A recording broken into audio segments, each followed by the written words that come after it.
I'm going to tell y'all something. And what I'm about to say, I already know is going to upset somebody. And I'm saying this purposefully, excuse me, while I'm not wearing my wig. Because I know how to get dolled up. I could put on my girdle, or even when I don't wear a girdle. Look, see this? See the breast? And then a belly, flat belly, okay? Now I got hips.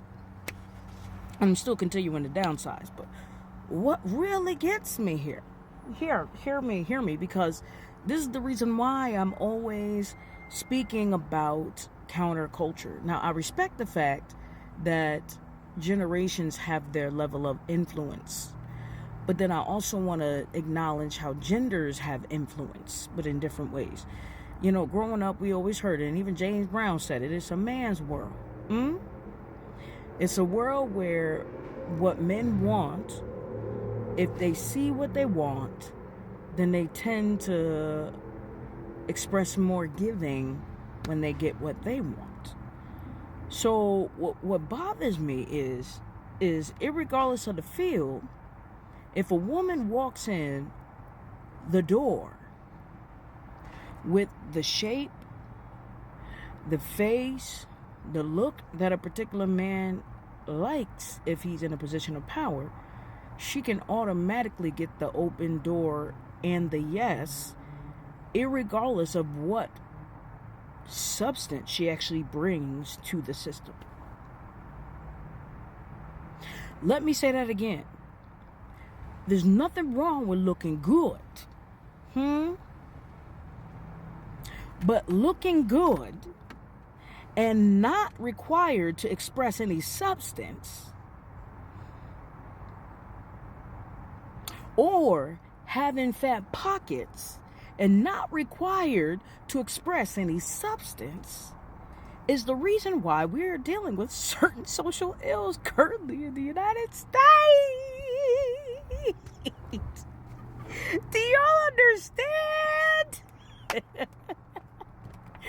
The foolishness that's happening sociopolitically is because of no substance and just people utilizing their power.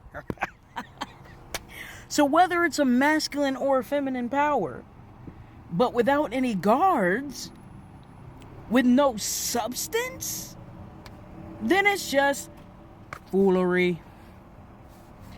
I refuse to sit in a foolery world and not speak up and say something about it, because we are here to make positive changes. Now, the reason why some of y'all will look at my videos, irregardless of what you think about curvy females or not, is because I know you like my face.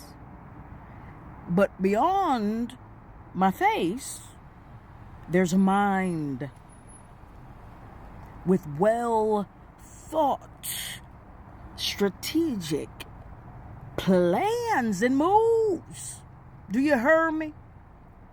Now, for people who would like to see me in person, and this is what people don't even realize, I looked at my branding pictures online on my website.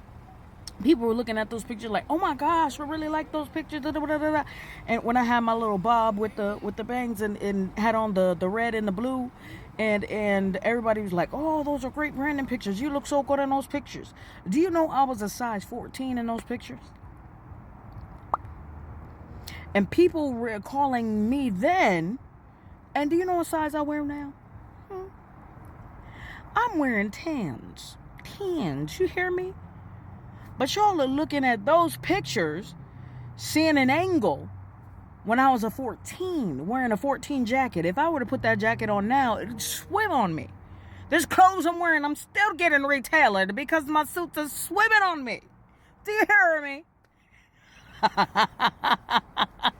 But people don't see the progress. They just see where people are at that particular point in time, and they just looking for a reason to judge. This is the reason why I said, irregardless of what I do, because even when I was a size 8 at one point, and I was literally just eating up a salad.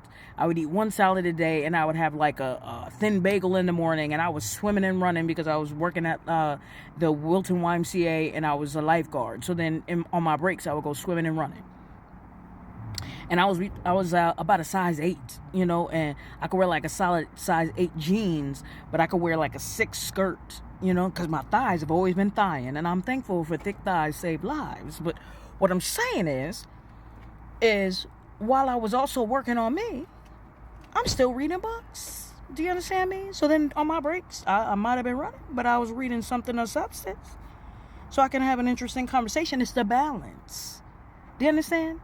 Now, if there are people who are okay with just showing up with a look, but there are people you can pay to give you a look, but you got to take time, just like people are working a muscle, to work this muscle right here. You know what I'm saying? You heard?